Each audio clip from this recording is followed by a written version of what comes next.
All right, everybody, welcome to Math with Grace. Today we're going to be going over Algebra, Unit 9, Lessons 1 through 5. Lesson 1 begins on page 2, and it's titled Quadratic Equations, Taking the Square Root of Both Sides. So we've been working a lot with quadratic equations, so we remember then that our standard form is ax squared plus bx plus c equals 0. Well, some quadratic equations, such as this one listed, x squared minus 7 equals 0, they're missing their linear term, this bx term. So to solve a problem like that, we have to take the square root of both sides, but the first step is to get this x squared by itself. We need it to be the only thing on that side of the equal sign. So for this kind of problem, what we do is, because this 7 is being subtracted, right, we do the opposite and we add 7 to both sides. And we end up with x squared equals 7. Okay, now we can take the square root of both sides. So we take the square root of x squared, which is just x, right, and the square root of 7. Now, because a number squared, whether it's positive or negative, is going to equal something, right? To get x squared equals 7, we could take the square root of 7 squared or negative square root of 7 squared. So when we're taking the square of both sides, we need to write plus or minus the square root of 7, because the answer is either going to be the positive or the negative. Now you could write it separate like this, or you could just write plus minus the square root of 7. Either way is fine. But now that plus or minus needs to be part of our answer. Let's slide up here and look at example 3. Example 3 says, solve this equation. Now, we can't get this x by itself right now because it's bound up with this 5, right? And the quantity altogether is squared. And that's good. That's fine. We can take the square root of that entire quantity, okay? And because what was in the parentheses is what's being squared, when we're done, what was in the parentheses is what comes out. Now remember, on the other side, we have to have this plus or minus. So it was equals 9. We took the square root of 9. We got plus or minus 3. So now when we're solving this, we have to add this 5 to both sides, because now we want to get our x by itself, right? But what we need to remember is we have positive 3 plus 5, which is 8, and we have negative 3 plus 5, which is 2. And that's how we get our 2 answers with that kind of problem, okay? So when we have the plus or minus and we're adding or even subtracting something from it, we have to remember we have to do it once with the positive and then once with the negative, all right? One more example here at the top of page 3. And that is example 4. And we have solved the equation x squared equals negative 36. Well, we take the square root of both sides and we get x squared equals plus or minus, or we get equals plus or minus the square root of 36. Well, negative 36. The problem is this is not possible, okay? There is no real number solution to the square root of a negative number. So if you ever have to take the square root at this stage in your algebra career anyway, if you ever have to take the square root of a negative number, you need to realize that the answer is undefined. Because at this point in our algebra, we cannot solve for the square root of a negative number. Okay? So those are some of the examples. Let's dive right in here. Number 1, x squared equals 100. Well, we're going to take the square root of x squared and the square root of 100, right? So we get that x is equal to plus or minus 10. And you can just write it just like this, or you can write x equals 10, x equals negative 10. A little bit extra work, but that's fine. If that's what you're comfortable with, you go for it. For number 2, we have x squared equals 11. Well, rather than rewrite it this time, I'm just going to go like this and take the square root of both sides, right? The square root of x squared is x. The square root of 11 is a prime number, so it doesn't have a square root. perfect square root, right? I don't want to see decimals here. This is not what we're looking for. But remember, our answer does need to have this plus or minus. So it's plus or minus the square root of 11. Okay. What about number 3 here? We have x squared equals negative 49. Or no, it doesn't. We have x squared minus 49 equals 0. Sorry about that. We want to get our x squared by itself. It's attached to this negative 49, so we're going to do the opposite and add 49 to both sides. Okay. And we get that x squared is equal to 49. All right. Now we can take the square root of x squared and the square root of 49. The square root of x squared is x. The square root of 49 is plus or minus 7. And that's our answer for that one. Looking at number 4, we have 9x squared equals 49. Now, there are kind of 2 ways to do this when we have a coefficient. First thing we need to check with our coefficient is this a perfect square? Because we know that x squared is a perfect square. Is 9 a perfect square? And it is, right? So in this case, we can just go ahead and take the square root of both sides. Now, if this number here, this coefficient wasn't a perfect square, say it was 2 or 5, then we would have to divide first. Okay, but in this case, it is a perfect square. So the square root of 9 is 3, right? And the square root of x squared is x. So that's what comes out of there. And it's going to equal plus or minus 7. We already decided that square root of 49 was 7. So plus or minus 7. So now we still need to get this x by itself. So x is being multiplied by 3. We're going to do the opposite and divide. So here, my x is equal to plus or minus 7/3. So positive 7/3 and negative 7/3. Okay. Let's look at number 5. We have the quantity x plus 1 squared equals 25. Well, because it's a group, right? It's a polynomial. These two things are connected together with that plus sign. We can take the square root of both sides right off the bat. And when we take a square root of a polynomial like this, only thing that's left is what's inside. So we have x plus 1 is equal to, the square root of 25 is 5, so plus or minus 5. We got to get this x by itself. It's attached to this plus 1, so we're going to do the opposite and subtract 1 from both sides. And so in this case, we have 5 minus 1, and we have x is equal to negative 5 minus 1. Okay, and I'm kind of cutting myself a little short here. I'll give myself a little extra room. So I have 2 answers, right, because it was a squared. So I have x equals positive 5 minus 1, and x equals negative 5 minus 1. So 5 minus 1 tells me that x is equal to 4. And negative 5 minus 1 tells me x is equal to negative 6. So those are my 2 answers for that problem. Okay. So remember, when it works out to be here, but we're adding or subtracting, we have to add it from both the positive and the negative. Okay. All right. Last one, number 6. X squared equals c squared. Okay. We take the square root of both sides and we get that x is equal to plus or minus c. Okay. Piece of cake, that one. So that's all we need to do.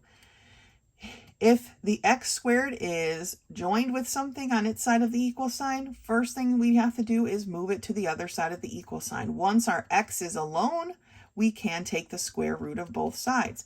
If our x is tied up in a polynomial, but that entire polynomial is squared, then we can take the square root of the polynomial of both sides there.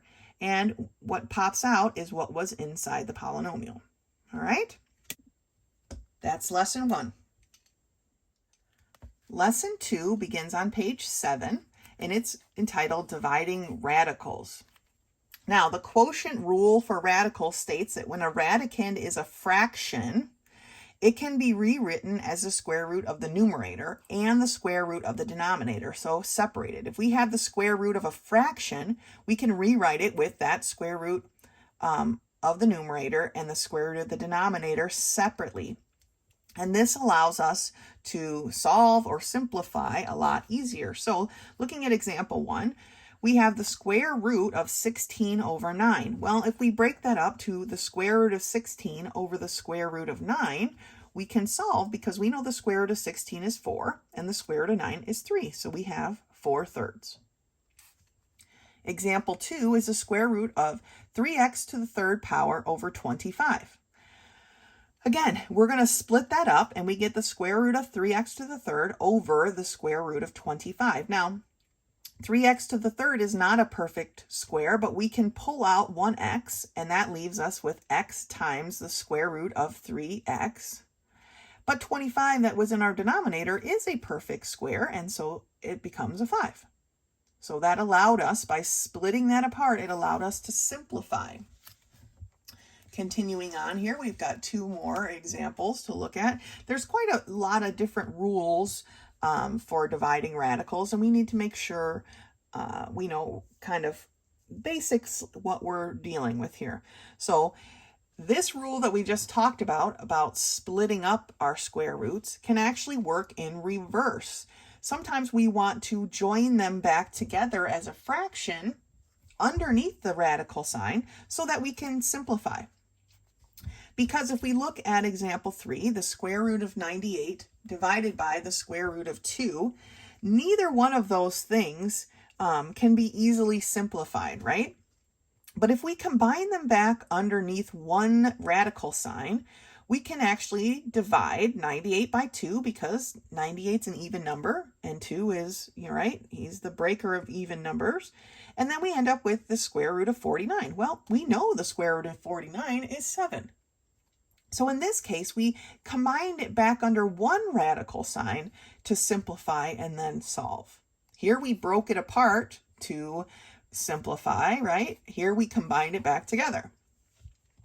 And then here it says sometimes if radicals have coefficients, we want to group the coefficients and the radical factors separately. So in this case, we have 8 times the square root of 15 over 2 times the square root of 3.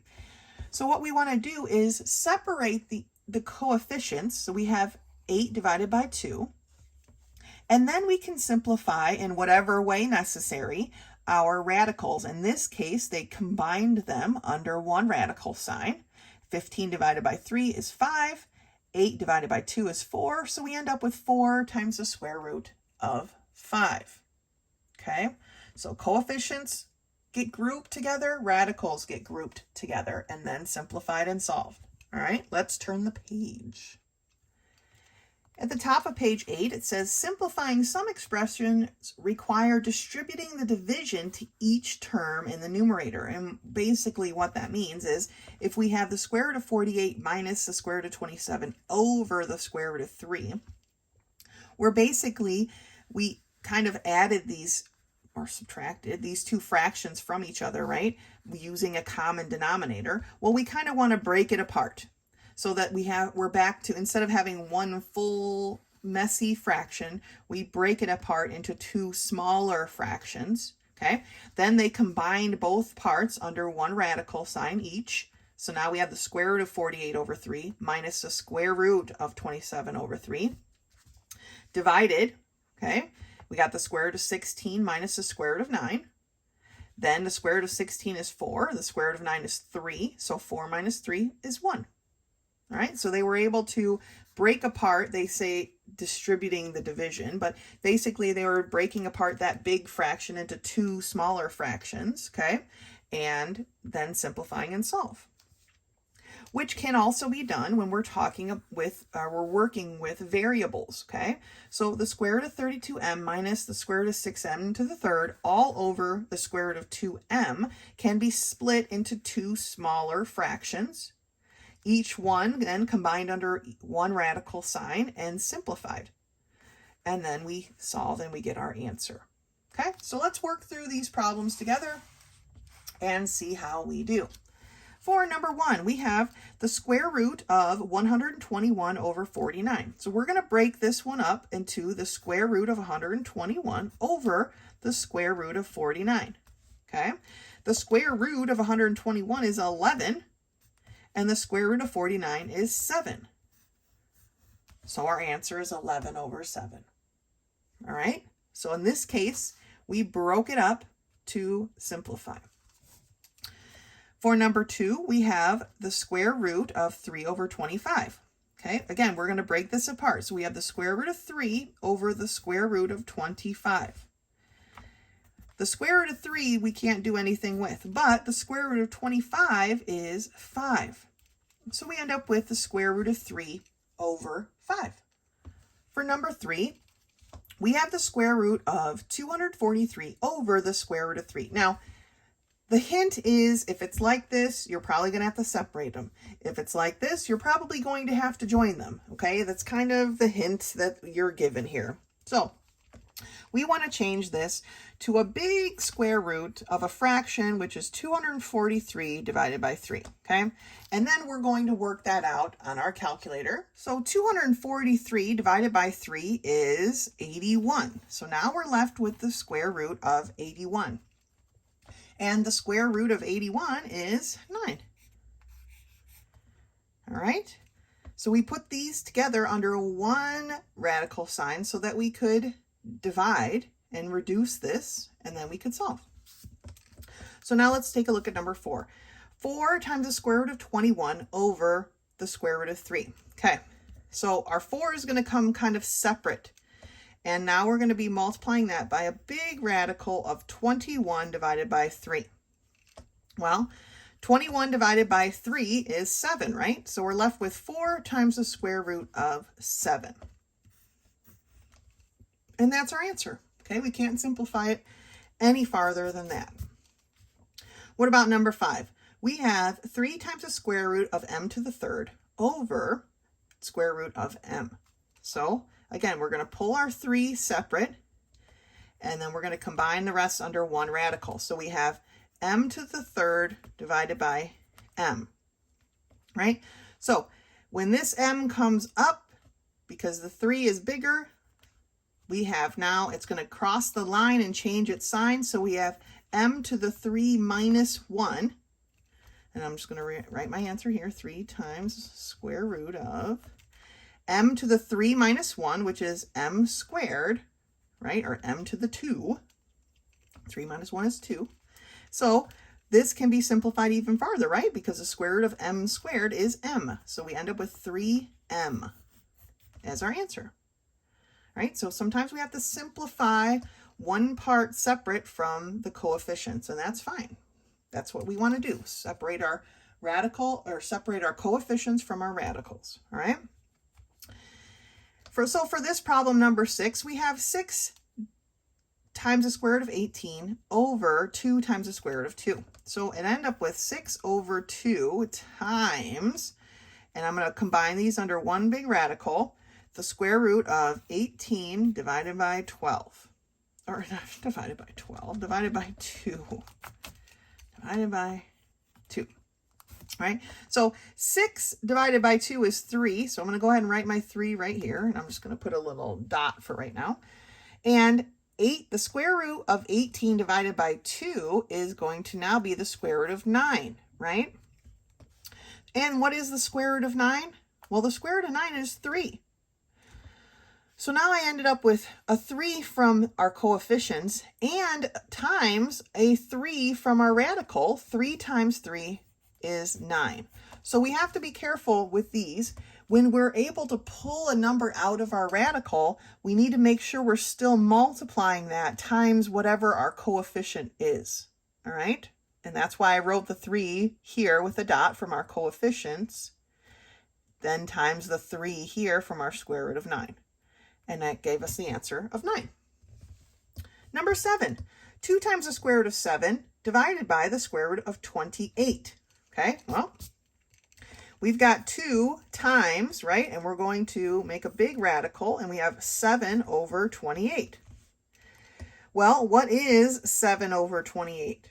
We can divide that, right? and it reduces, I guess not divide it, but it's going to reduce to the square root of 1 over 4, because 7 goes into 7 one time and 7 goes into 28 4 times.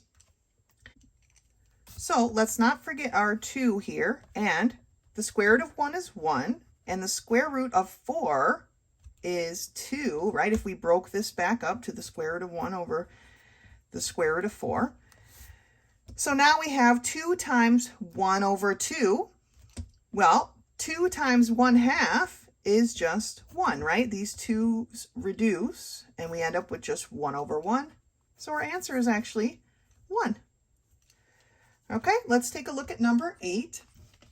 For number 8, we have 3 times the square root of 32 plus 2 times the square root of 18, all divided by the square root of 2. Okay, we're just going to split these apart, right? So 3 times the square root of 32 divided by the square root of 2 plus 2 times the square root of 18 divided by the square root of 2. Okay, now we need to combine our radicals so that we can simplify. So I've got this 3 out here times the square root of 32 divided by 2 plus 2 times the square root of 18 divided by 2. All right. So what is 32 divided by 2? Well, 32 divided by 2 is 16, right? So we have 3 times the square root of 16 plus 2 times, what is 18 divided by 2? Well, that's going to be the square root of 9. Now these are both perfect roots, but do not forget this 3. So I have 3 times the square root of 16, which is 4, plus 2 times the square root of 9, which is 3. So 3 times 4 is 12. I'm kind of running out of room. 2 times 3 is 6. 12 plus 6 is 18. Okay, so we broke it apart, our big fraction, into 2 small fractions. Combined the radicals under one big radical sign. Simplified those radicals, okay, all the way down to here. Made sure we multiplied our coefficients by whatever our radical simplified down to. Continued to simplify and got to our answer. So last one, number 9. 5 times the square root of 28 minus 8 times the square root of 63 divided by the square root of 7. So we're splitting it apart. And I'm going to split this apart in one step. So 5 times the big radical, 28 divided by 7, minus 8 times a big radical of 63 divided by 7. Okay, so I basically just kind of went from this step to this step, because that's where we were headed anyway, right? I kind of cut out this rewriting step, which is fine. So now I have 5 times the square root of 28 divided by 7 is 4, minus 8 times the square root of 63 divided by 7 is 9. So I have 5 now times, what is the square root of 4? 2. Minus 8 times, what's the square root of 9? 3. 5 times 2 is 10, minus 8 times 3, which is 24. 10 minus 24 gives me a negative 14 as my answer. All right. So there were a lot of examples with different directions for the simplifying of the radicals. Sometimes we are going to take a big fractional radical and break it up into a numerator and denominator. Sometimes we're going to take the numerator and denominator and recombine them under one big radical sign. Sometimes we're going to do both of those things, right? When we have a complex fraction, we split it off into 2 simpler fractions to solve, but all using the same steps. All right, great job. That's lesson 2. Lesson 3 begins on page 12, and it's adding and subtracting rationals with unlike denominators. So the last couple weeks, we've been working with figuring out how to make rationals have the same denominators, right? And they use the lowest common denominators steps, but we're going to use a little bit different steps. And it just says before adding and subtracting rationals with unlike denominators, they must be written with like denominators. Now, they only have 2 examples here, but it takes up like 2.5 pages because they do it the really hard way, right? But let's take a look at it, and we're going to work through it in the way that I've taught it in class. So we have 5 over 2xy plus 2x over 3x squared y. We need to find a common denominator, right? So our coefficients is where we start. We have a 2 and a 3 in the denominator. 3 is the biggest. 2 doesn't go into it evenly, so we take 3 plus 3, right? We take the next step of 3. 3 times 2 is 6. Well, 3 goes into 6 evenly, and obviously 2 does because we just multiplied the 3 times the 2. So we know our common denominator is going to have a 6 in it. Then we look at our variables. We have an x and we have an x squared. And remember, we always want to take the largest of the two, which is the x squared. Then we have a y and a y. They both have one y, so one y is enough. So to find my lowest common denominator, boom, we're already done.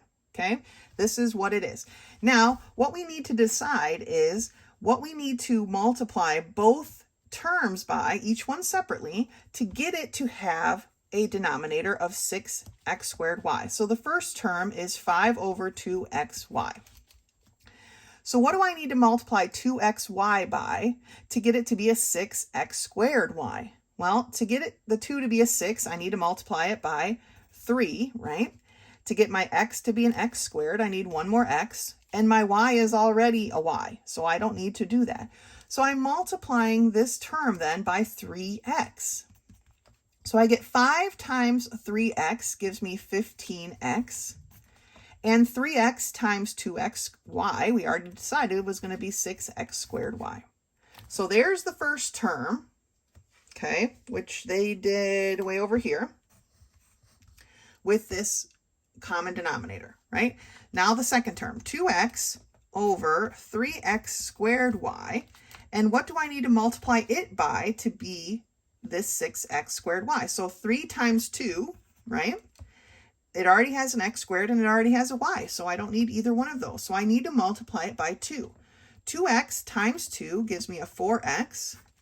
2 times that gives me my 6x squared y. So now I have these in common denominator form.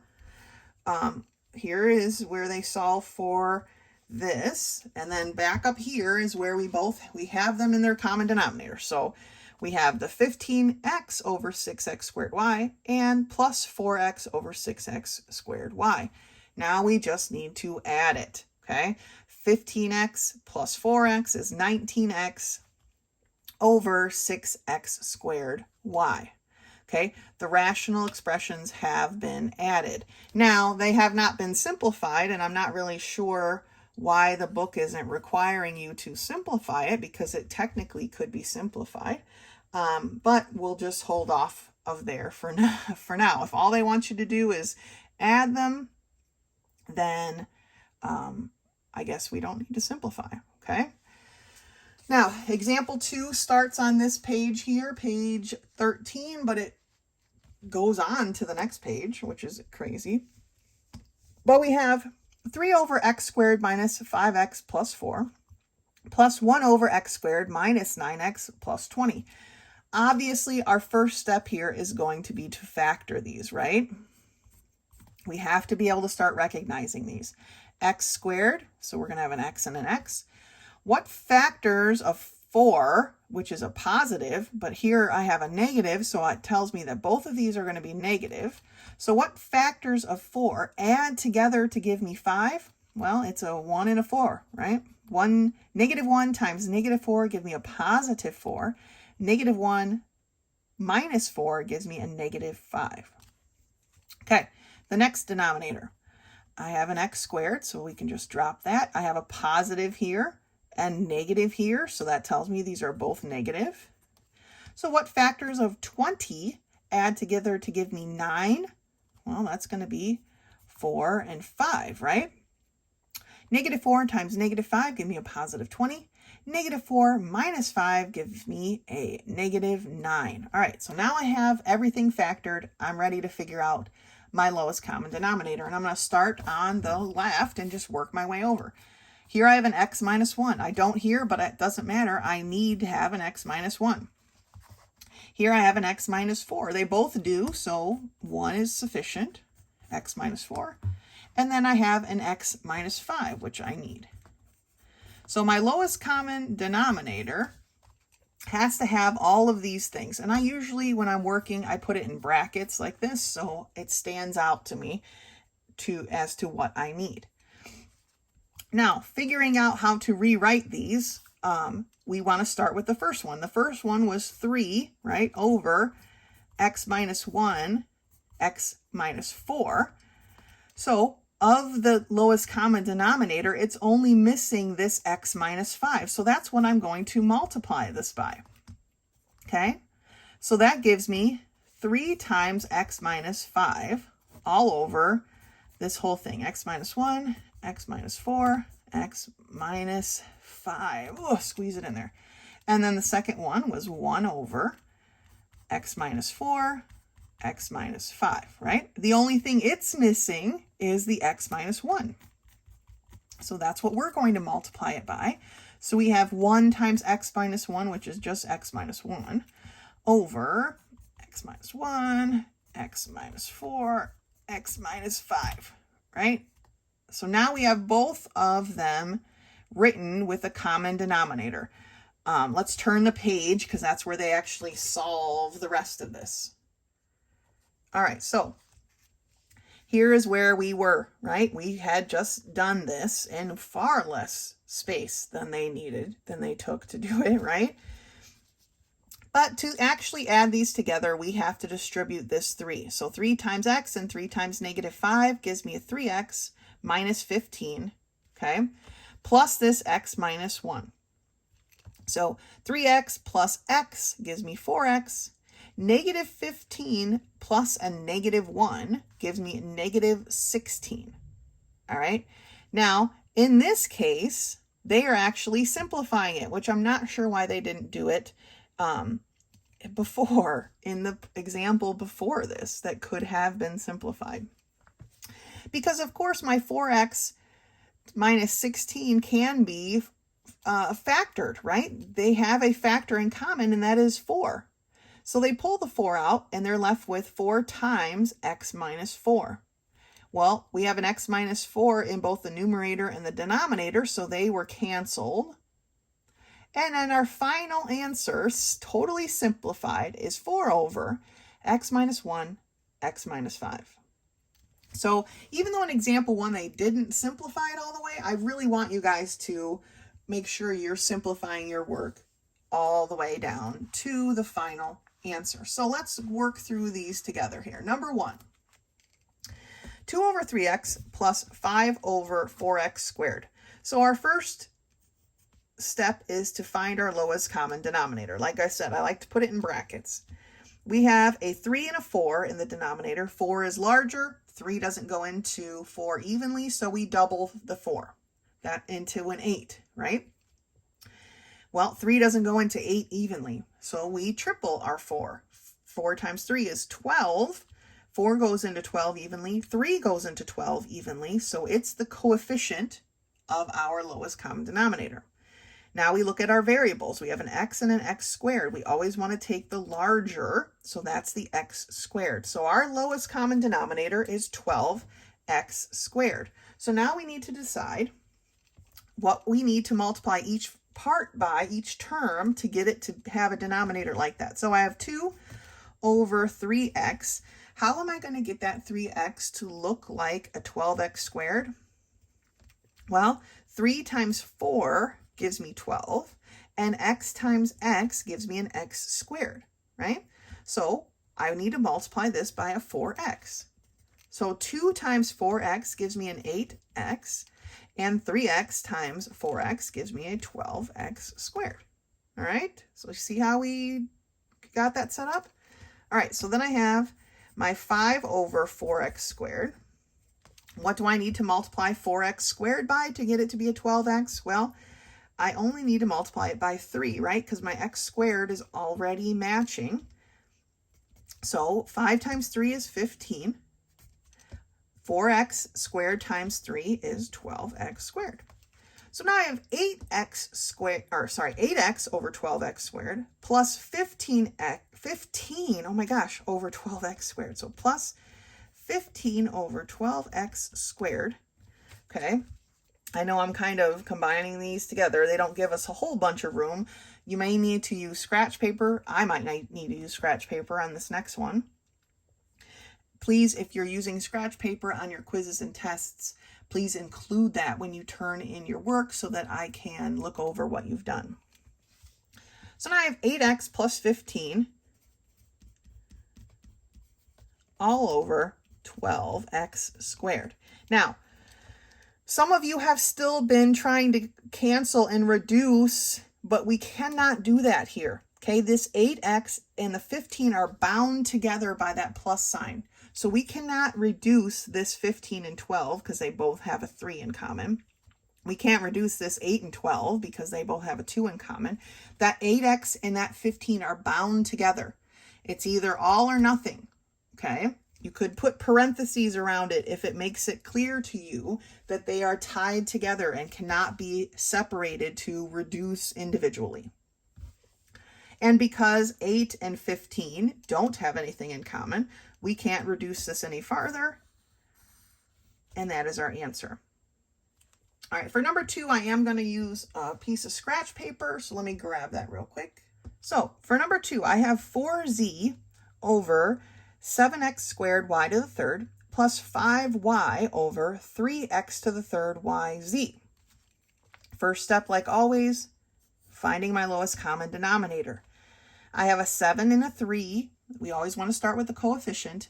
7 and a 3 in my denominator. 7 is largest. 3 does not go into 7 evenly, so we double our 7. 2 7s is 14. 3 does not go into 14, so we triple our 7. 3 7s is 21. Obviously, 3 goes into it because we took 7 times 3, right?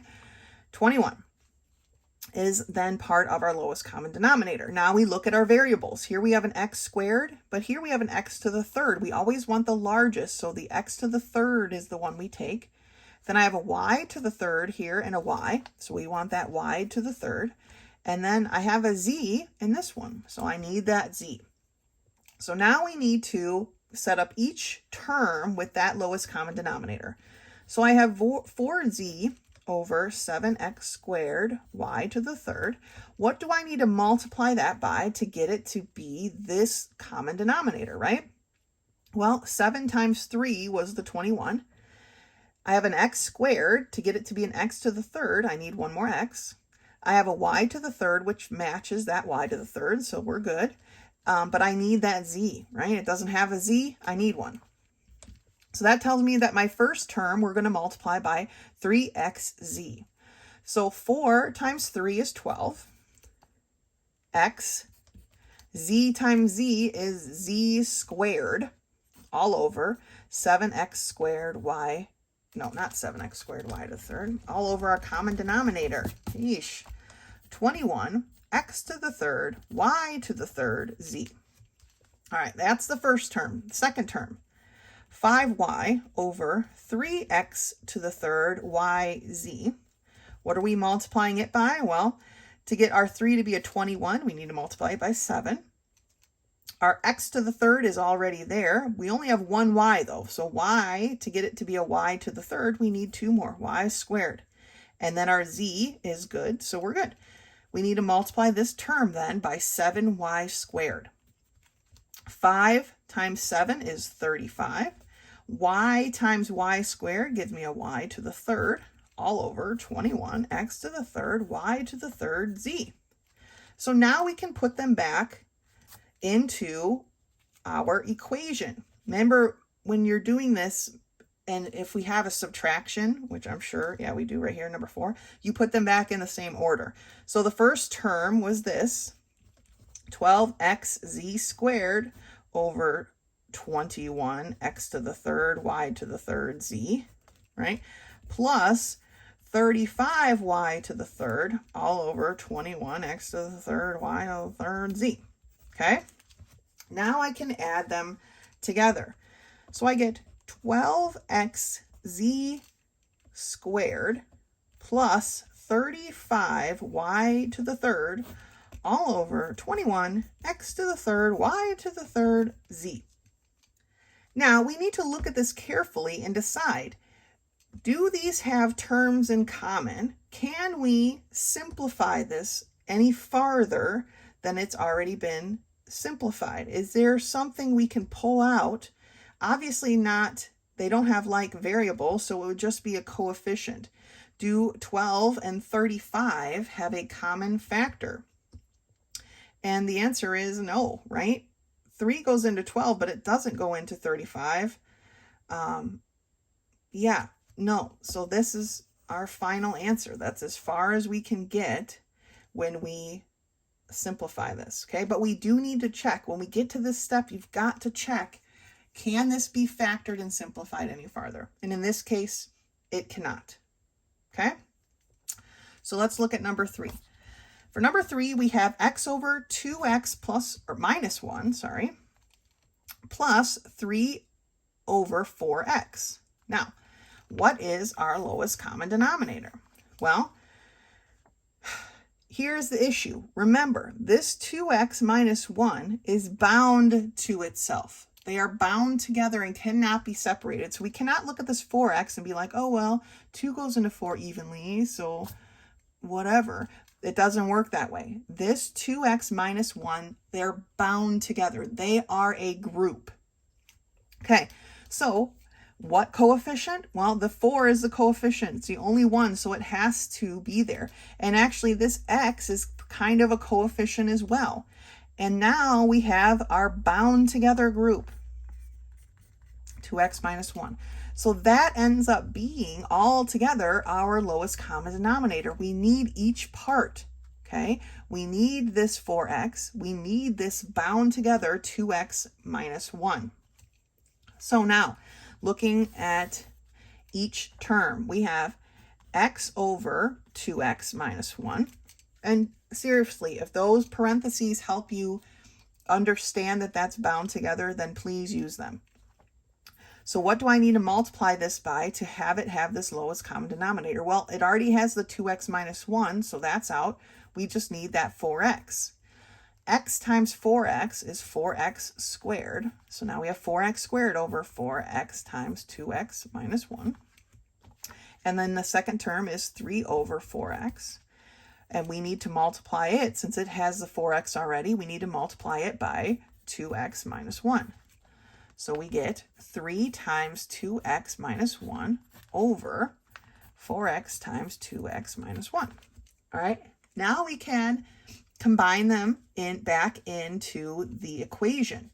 So 4x squared over 4x times 2x minus 1 plus 3 times 2x minus 1 all over 4x times 2x minus 1. All right.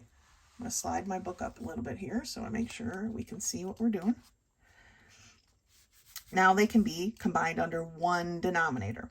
So I have 4x squared, and what I'm going to do here is I'm going to distribute right now. 3 times 2x is 6x. 3 times a negative 1 is a negative 3. All over 4x times 2x minus 1. Now, we can't just stop here, because we have to check and see if this polynomial here can be simplified.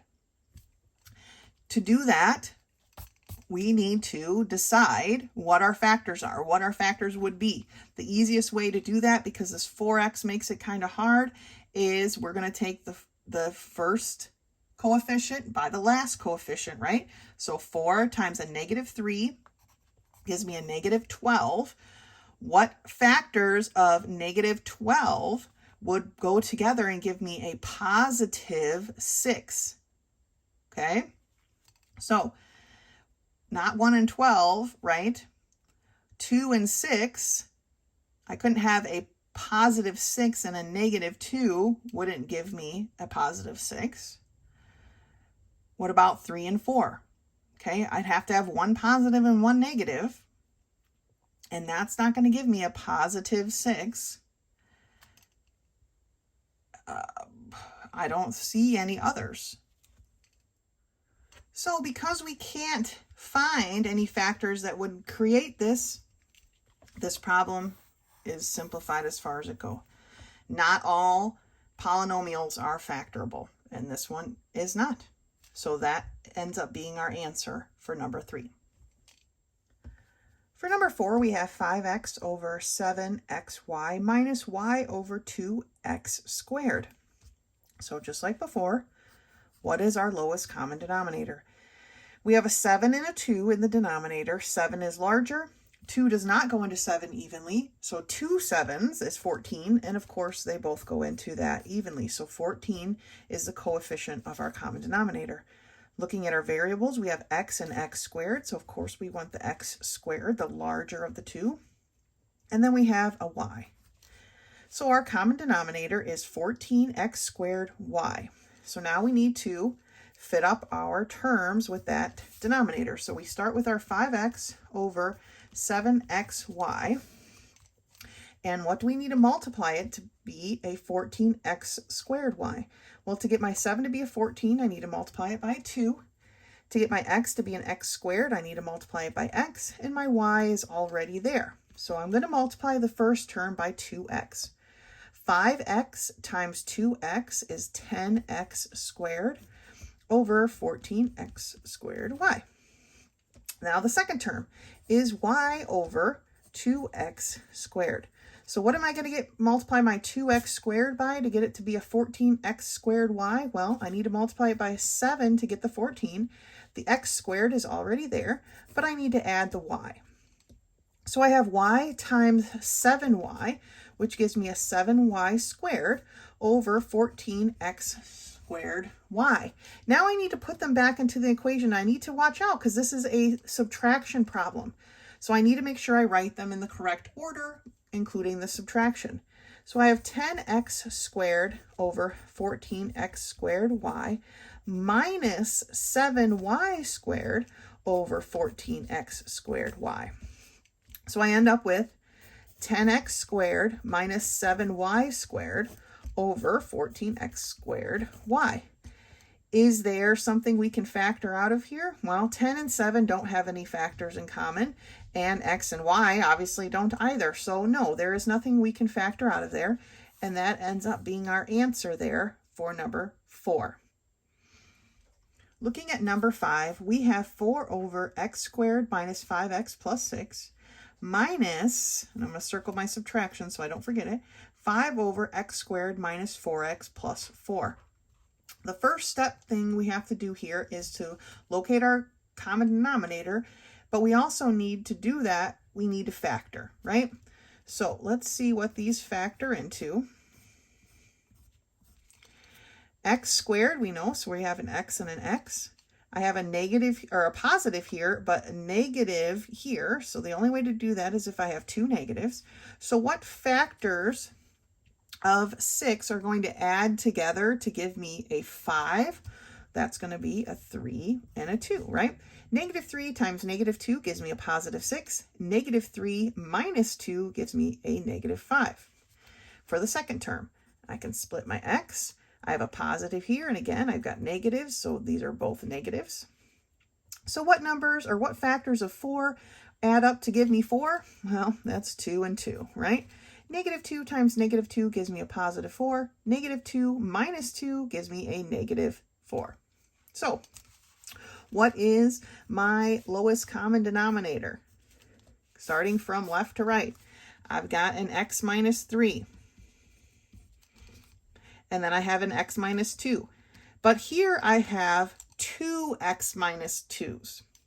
It would kind of be the same as having an x times an x, which really gives us what? An x squared, right? So this is actually x minus 2 squared, and that is what we want. You can label it as x minus 2 times x minus 2, or you can write it as x minus 2 squared. So now that we have our lowest common denominator, let's break up these terms here. So I have 4 over x minus 3, x minus 2, right? What do I need to multiply that to get it to this common denominator? Well, I'm missing one x minus 2, right? I only have one, and I'm missing one more. And so that gives me a 4 times x minus 2 over x minus 3 times x minus 2 squared. For the second term, I have 5 over x minus 2 squared, right? So what do I need to multiply it by to get to this common denominator? Well, I'm missing this x minus 3. So that's what I need to multiply by. So I have 5 times x minus 3 all over x minus 3, x minus 2 squared. Now I can rearrange them, put them back into the equation, make sure you put them in the correct order because this is a subtraction problem, so order matters. And I'm going to go ahead and distribute, okay? So I have 4x minus 8 over x minus 3 times x minus 2 squared. Let me make sure I'm on screen here. Slide this up a little bit. And then I have minus, okay, let's distribute here, 5x minus 15. Now, I'm putting this in parentheses because I also need to make sure that I distribute this negative sign through, right? So this becomes a negative 5x plus 15, okay? So I changed this to a plus and I distributed the negative. Negative 5x plus 15. Now I can combine them. 4x minus 5x gives me a negative x. Negative 8 plus 15 gives me a positive 7 over x minus 3 times x minus 2, the quantity squared. Now, there is nothing I can factor out. Sure, we could factor out that negative, but it really doesn't matter because I don't have an x plus 7 down here for it to cancel with, so I'm not even going to bother. So that ends up being our answer for number 5. Let's take a look at number 6.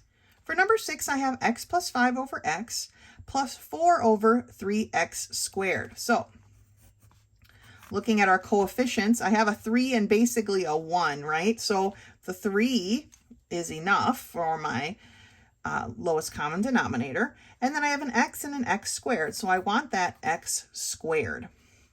So now I might actually have enough room on this bit here to do this one. Oh, no, I'll keep my scratch paper. So for the first term, I have x plus 5 over x. What do I need to multiply it to get it to a 3x squared? Well, I need that 3, right? And to get this x to be an x squared, I need one more x. So now I have 3x times x plus 5, because remember, these two are grouped together, over 3x squared for the first term. The second term is 4 over 3x squared. I don't have to do anything. It is already in the proper form, right? It already had the lowest common denominator, so that one's set to go. So now let's distribute this through. So I have 3x times x, or 3x squared. 3x times 5, which is 15x over 3x squared, plus 4 over 3x squared, okay? So that's going to give me 3x squared plus 15x plus 4 all over 3x squared. So now we can't just stop there. We need to look and see, is this factorable in some way? Well, they don't have a coefficient in common that I can factor out, but let's see if the polynomial is factorable in and of itself. So we take this 3 times 4 and we get 12. Okay. Is there a factors of 12 that added together are going to give me 15? No. The closest we can get is 1 times 12, right? But that's going to give me a 13. So there are no factors close enough that's going to get me to 15x. So this equation, or this polynomial, isn't factorable. And so that ends up being our answer. So for all of these problems, okay, what we had to do was determine our lowest common denominator. Oh, I'm off the screen. Determine our lowest common denominator. Once that's determined, we set each term, I guess over here is where the only place I did it actually on the paper. We set each term with that lowest common denominator, and then we put them into their equation and solve. That's lesson 3. Great job. Lesson 4 begins on page 18, Rationalizing Denominators. And if we read here, it says, it is not standard practice to leave a radical in the denominator of a fraction. And to get rid of that, we call it rationalizing denominators. So in this case, we have 5 over the square root of 3. We are not to leave that square root of 3 in the denominator. And how we get rid of it is we multiply both the top and the bottom, the numerator and the denominator, by the square root of 3. So basically, the square root of 3 over 3 is a 1, right? So we're not changing the equation at all. We're multiplying it by 1. And when we do that, we know, skipping this step, that the square root of 3 times the square root of 3 is 3. And 5 times the square root of 3 is 5 times the square root of 3. So we end up with 5 times the square root of 3 over 3. And that is the proper way to simplify. So continuing reading, rationalizing denominators uses an identity property of multiplication, which we talked about a long time ago, right? Multiplying the fraction by a form of 1. In this equation, our form of 1 was square root of 3 over square root of 3. When the numerator and the denominator are both multiplied by the same radical, the value of the original expression does not change. So let's take a look at these examples. They give us 3. Rationalize the denominator of 4 times the square root of 3 over the square root of 2. Well, to do that, we would multiply it by the square root of 2 over the square root of 2, okay? Which gives us 4 times the square root of 6 over the square root of 4, which we know is 2. Once we get to this step, we're not done. We also need to then reduce, because 4 divided by 2 is 2, and we end up with 2 times the square root of 6. For example 2, we have 7 over 2 times the square root of 3x. This time we have a variable in our radical, but that's not a big deal. So we're going to multiply the numerator and the denominator by the square root of 3x. And what happens then is this 3x pops out, okay? So we end up with, this step that seems like it's unnecessary, okay? The 3x pops out, so now we have 2 times 3x, and then in the numerator we have 7 times the square root of 3x. So then we simplify. 7 times the square root of 3x over 2 times 3x is 6x. Because the 6 and the 7 can't be reduced any farther, our answer is complete. Over here now, I want to make sure we go over example 3 carefully. We have 5 over the square root of 18. And rather than multiplying both of these by the square root of 18 over the square root of 18, they only multiplied it by the square root of 2 over the square root of 2. That's because 18 times 2 is 36, and the square root of 36 is a perfect root. Now, you could just multiply it by the square root of 18 over the square root of 18, but you would need to reduce after that. You would need to reduce because this radical is reducible. The square root of 18, okay, is equal to 3 times the square root of 2, because there's that 9 in there that we can pull out.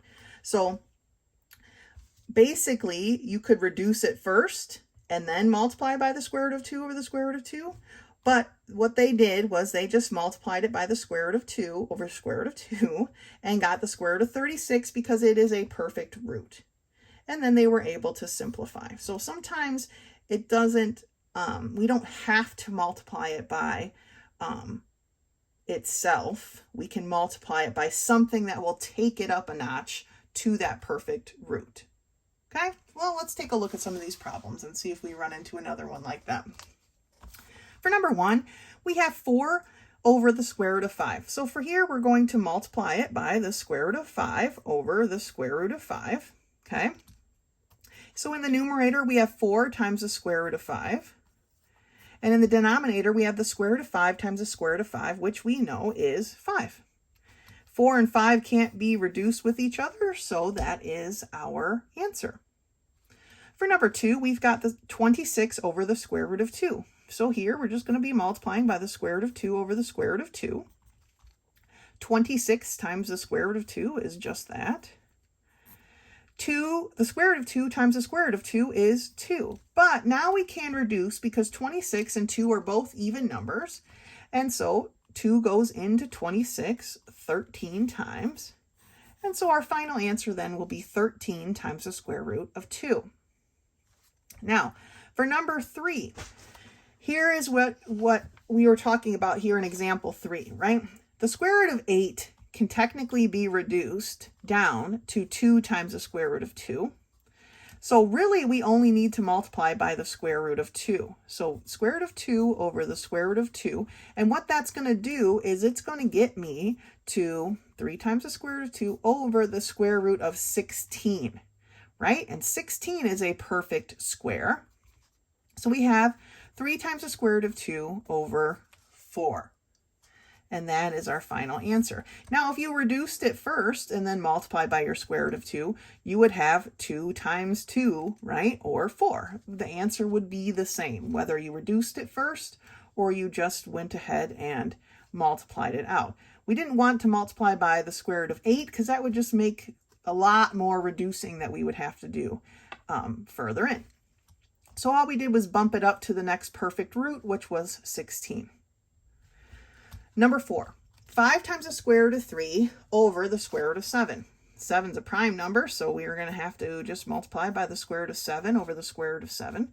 So we have 5 times the square root of 3 times 7, or 21, over the square root of 7 times the square root of 7, which is 7. 21 can't be reduced. The square root of 21 can't be reduced, and 5 and 7 don't have factors in common, so that is our answer. Number 5, we have 12 times the square root of 5 over the square root of 10.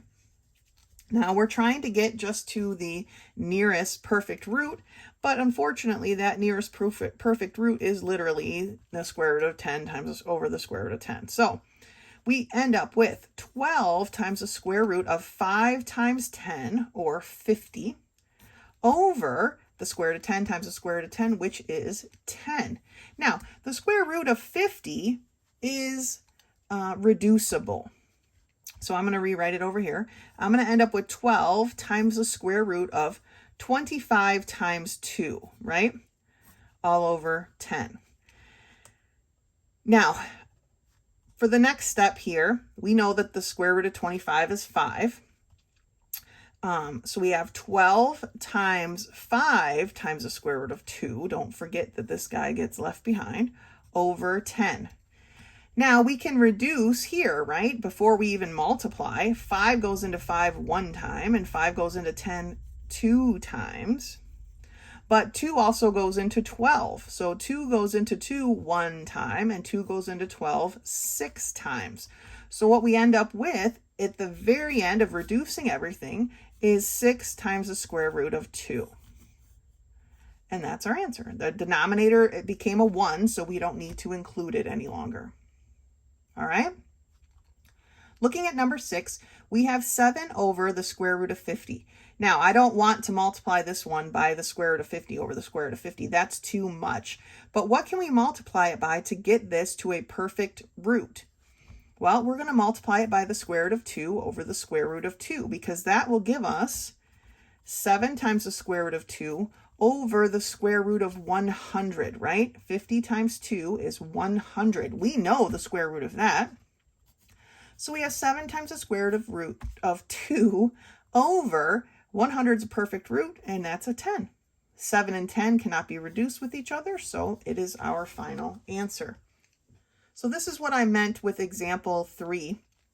We want to make sure we can recognize when it's easier just to bump it up to the next perfect root rather than full out multiply it by itself. All right. Number 7, 4 over the square root of 2x. There's nothing special here, so we just do 2x, square root of 2x over the square root of 2x. And so we end up with 4 times the square root of 2x over 2x. But our 4 and our 2 can reduce, right? 2 goes into 2 one time. 2 goes into 4 2 times. So we end up with 2 times the square root of 2x over x, which can no longer be reduced. That's as far as we can go. Number 8, 2 times the square root of 3 over the square root of 6. There's really no multiple of 6 other than multiplying it by itself that is a perfect root, so we just have to do the square root of 6 over the square root of 6. So we have 2 times the square root of 3 times 6, or 18, over the square root of 6 times the square root of 6, which is 6. I'm going to go ahead and reduce right here. 2 goes into 2 one time, 2 goes into 6 3 times. But this square root of 18 is also reducible because it is the square root of 9 times 2, right? And don't forget this 3 that we have down here, right? So the square root of 9 is 3 times the square root of 2, because that stays behind, over 3, which was in our denominator still. Our 3's cancel, and so our final answer is just the square root of 2. All right, so these can really be reduced quite a bit in some cases. For number 9, last one, we have 8 times the square root of 10 over 3 times the square root of 3. So we are going to multiply this by the square root of 3 over the square root of 3. So we have 8 times the square root of 10 times 3, or 30, over 3 times the square root of 3 times the square root of 3, which is 3. Now, can my 30 be reduced? Well, it would be what? 2 times 15, 6 times 5. There really isn't anything in there for us to reduce it with. So we have 8 times the square root of 30 all over 9. Don't forget to multiply these. 8 and 9 don't have anything in common, so they are not reducible. So at any point where you can reduce, whether you start with which one was this one here, right? Number 3 was reducible right off the bat. If you want to reduce it right off the bat and then multiply, go for it. If you want to multiply and then reduce, go for it. The answer should be the same, okay? That's how math works. The answers will be the same. But remember, some of these we don't have to multiply by the full denominator. We just need to multiply it by enough, like this number 3, to get us to a perfect root, or this number 6, right? We multiplied it by just enough to get us to a perfect root, and then we could take out that root. We didn't have to multiply it by the full amount, but sometimes we do. So you just need to pay attention to those. All right? Great job. Like always, if any questions come up, please feel free to text me. Otherwise, until next time.